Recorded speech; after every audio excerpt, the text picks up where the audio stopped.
Okay, today we are going to go over the CBA review. I'm going to show you how to do some of them by hand and also in Desmos. So number one, it says line R is parallel to the line that's represented by this equation. So remember, parallel is going to mean they have the same slope. Okay, so line R also passes through the point 2, 8. So this equation is in standard form, but if it's parallel, this beginning part is going to say the same because we need the exact same slope. So if I look at 3x minus 2y, I can get rid of a and I can get rid of c. Okay, so now I've narrowed it down to b and d. I know that line R is going to pass through 2, 8, where 2 is my x, 8 is my y. So what I'm going to do, since both of these start off the same way, I'm going to plug in the 2 and the 8 for x and y. So I'm going to have 3 times 2 minus 2 times 8. So if we go to Desmos and we put 3 times 2 minus 2 times 8, we get negative 10. So I know that this should equal negative 10, which tells me my answer is B. Okay, so since remember they were the same slope, so if it's parallel, this should stay the same.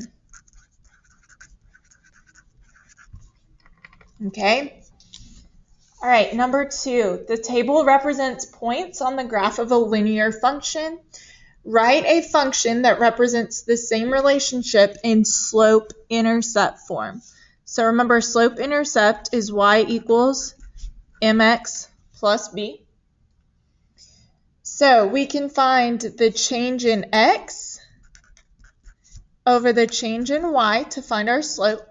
So from 0 to 1 plus 1, 1 to 2 plus 1, 2 to 3 plus 1, 3 to 4 plus 1.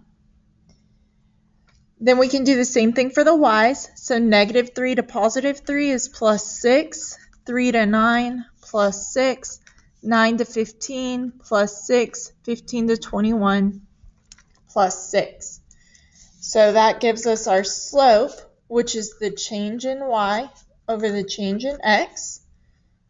So the y is a change of 6, the x is a change of 1, so our slope is 6. So we know it's going to start off y equals 6x. Remember, the y-intercept is where x is 0, so our y-intercept is negative 3. Another way to do this problem is in Desmos. So if you go to Desmos and click the plus, we're going to add that table in. So we would have 0, 1, 2, 3, 4, and we don't need the 5, so we're going to take that out. Then we would have negative 3, 3, 9, 15, and 21. So we need to tell Desmos to run a regression to give us the equation. So this is the y1 worm that we talked about with scatter plots. So we're going to have y1 and then get the little worm and then mx1 and then plus b. And then you're looking at m and b, so m was 6, b was negative 3, so you would have y equals 6x minus 3. Okay, for number 3, it says, what is the rate of change? Remember, rate of change is the same thing as the slope, so we're looking for the m of y with respect to x. So we're going to look. We have plus 1, plus 1. This is our change in x, plus 1, plus 1. Then for our change in y, we have plus 2, plus 2 plus 2 plus 2. Remember, we just talked about it. Slope is change in y over change in x. So we would have 2 over 1, which is just 2. So our rate of change would be 2. You can do this one in Desmos as well, the same way. So we're going to click the plus sign, add our table. So we have 1, 2, 3, 4, and 5. Then I'm going to add the y values, 3, 5, 7, 9, 11. And then we're doing the y1 worm. So we have y1 worm. And then mx1 plus b. So our rate of change is 2 because we only needed the m that time.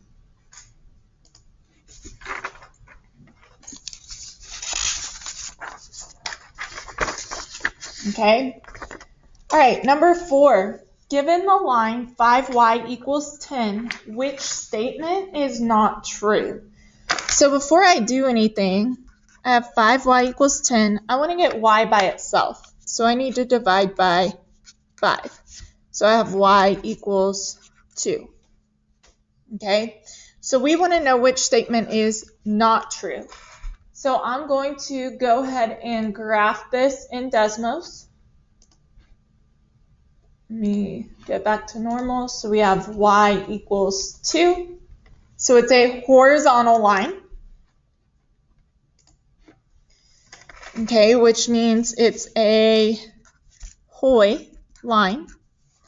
Okay, so it is perpendicular to the y-axis. So that's true because it goes through the y-axis.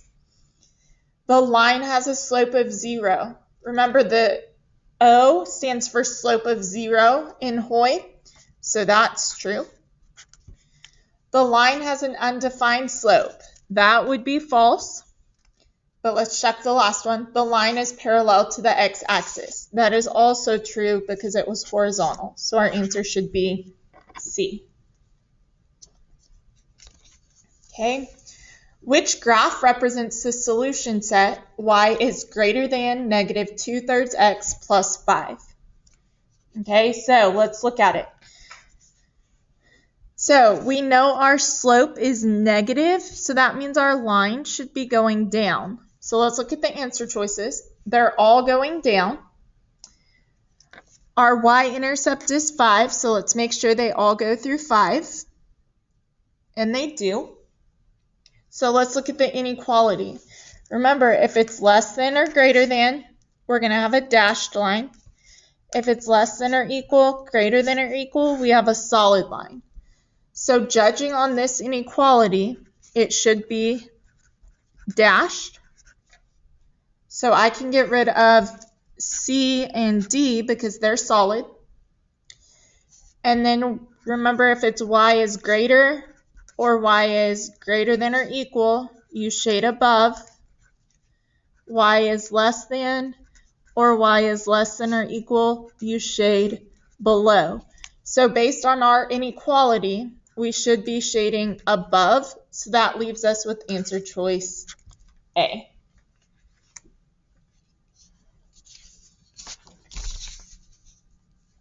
Okay. This graph shows how the number of chocolates Pam has left is related to the number of gift baskets she assembles. Okay, so it says describe the domain and range of the function using verbal descriptions. So remember, domain is our x, and that's going to go left to right. So we're going to start here at the left, and we're going to go all the way to the right. Since this line is continuous, it's connected, we can start off by saying all real numbers, okay, but there's not an arrow at both ends, so the x value here is 0. So as I go to the left, the numbers are getting bigger, so it's going to be greater than or equal to 0. Okay, this technically should be a dot because it doesn't make sense to have negative chocolates remaining. So greater than or equal to 0 and less than or equal to 10, because that's the x value there.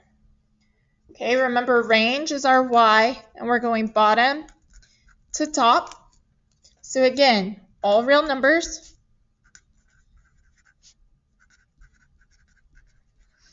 This time we're starting at the bottom, so it's, again, same thing, greater than or equal to 0 and less than or equal to our biggest y value, which is our y-intercept of 60.